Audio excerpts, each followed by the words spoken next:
The Old Knitting Factory.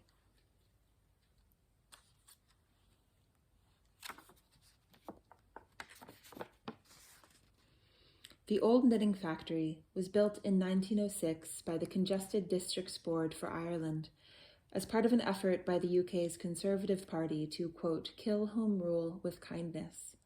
In other words, to quell Irish desire for independence through funding public works. The knitting factory taught skills that local women could ostensibly use to support themselves financially, but its name being factory rather than school, as I keep wanting to think of it, suggests that its true purpose was the product, not the students, was commercial rather than educational or philanthropic. The Aran Islands knitwear industry that still exists today was created in the same context. Irish nationalists criticized the CDB's reliance on the church for management, the long-term non-viability of many of its projects, and its paternalism. Frank Hugh O'Donnell argued that the CDB was being used to fund church-benefiting projects like industrial schools, which already had a long history of underpaying and mistreating workers, and that capital loaned to existing Irish businesses would be more effective. The rampant abuse that took place at industrial schools, mother and baby homes, so-called Magdalene laundries, and so on, has been amply recorded, but new horrors are also being revealed all the time. Best-selling author and single mother Betsy Cornwell acquired the Old Knitting Factory in Connemara, Ireland over Mother's Day weekend, with plans to turn the property into a childcare-inclusive arts retreat for single mums. The Old Knitting Factory was built in 1906 as a knitting school to give rural women the skills to support themselves.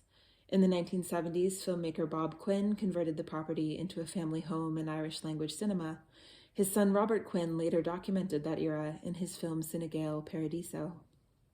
For the last several years, the building on the shore of Loch Anwillan in Carraroe has been largely uninhabited, but Cornwell hopes to honor its original purpose as a space to empower women. I wrote this press release. That is what I knew then. This is what I know now. Last year, I took my baby to a walking vigil for those who died at the Tuam Mother and Baby Home, where the bones of hundreds of babies had recently been discovered in the building's yards and sewers. I walked with my baby in his carrier. Someone a few steps ahead of us blew bubbles that floated into the sky above the vigil. I kept thinking that every baby who died of neglect and mistreatment there would have loved the bubbles as much as my own breathing, adored baby did.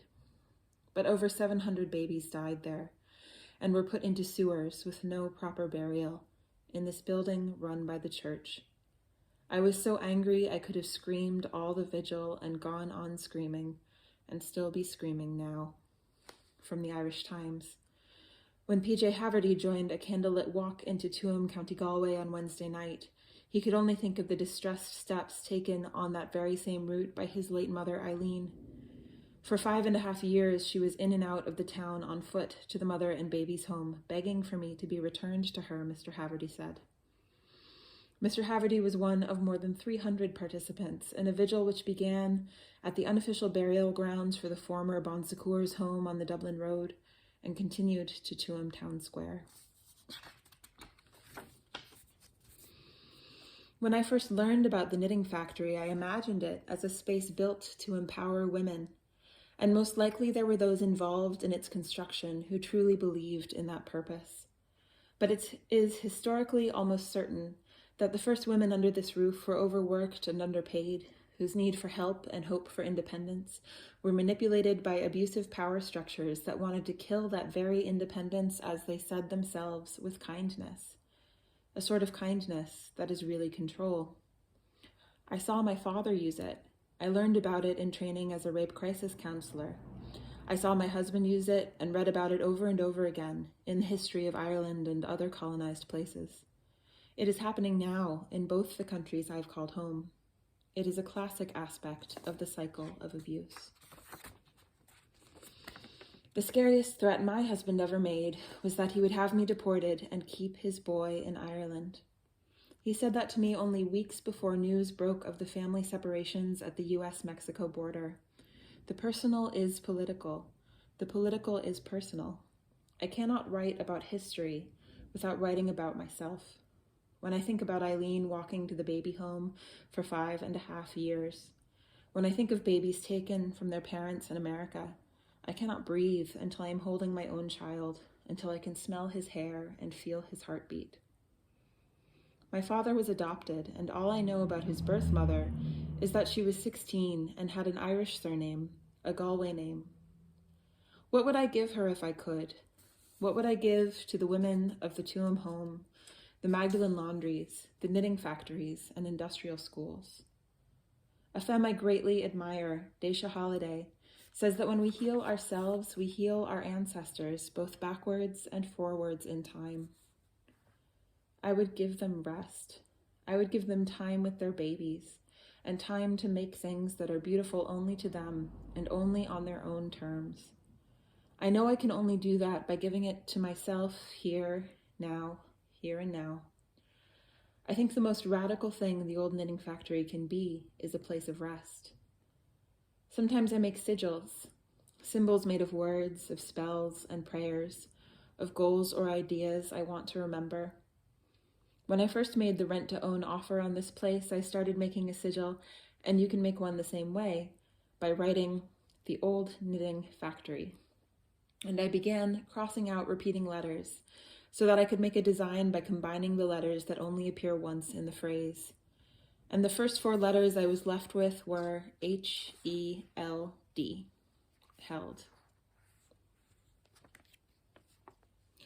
A Gaelic League poster from 1913, showing Ireland as an independent or dependent feminine figure, from the Rising exhibit at Galway City Museum. I have been pushing myself so hard just to get here, to have this chance.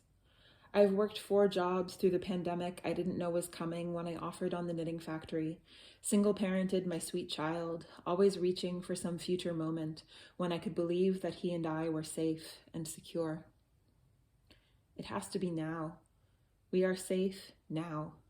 I never felt safe in my life until I finally told my husband to leave, until I made an abuse-free home for myself and my child.